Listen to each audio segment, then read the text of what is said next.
Dharma's world. Friends, ఏపీలో ఒక good news ఏంటంటే మహిళా ఉద్యోగులకి వాళ్ళకి ఇంతకుముందు ప్రసూతి సెలవులు అనేవి ఉండేవి. ప్రసూతి సెలవులు అనేవి 120 days గా ఇంతకుముందు ఉండేవి. ఇప్పుడు అవి 180 days కి మారుస్తూ ప్రభుత్వం నిర్ణయాలు తీసుకుంది. మహిళా ప్రభుత్వ ఉద్యోగులకు ఏపీ గవర్నమెంట్ గుడ్ న్యూస్ చెప్పింది. ఇప్పటి వరకు ఉన్న 120 రోజుల మాతృత్వ సెలవులు 180 రోజులు పెంచింది. ఈ మేరకు ఏపీ ప్రభుత్వం ప్రిన్సిపల్ సెక్రటరీ పీయూష్ కుమార్ ఉత్తర్వులు కూడా ఇచ్చారు.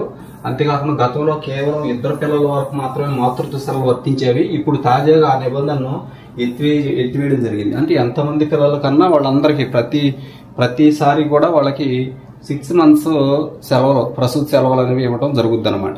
ఇంతకుముందు 2 పిల్లలకి లిమిట్ ఉండేది, దాన్ని ఎత్తివేయడం జరిగిందంటే ఇక 3 4 ప్రతి పిల్లాడికి కూడా మాతృత్వ సెలవులు కంపల్సరీగా ప్రతి కాన్పుకి 6 నెలల సెలవులు అనేవి వాళ్ళు తీసుకోవచ్చు. Okay, thank you so much for watching me. Please share this video and subscribe my channel.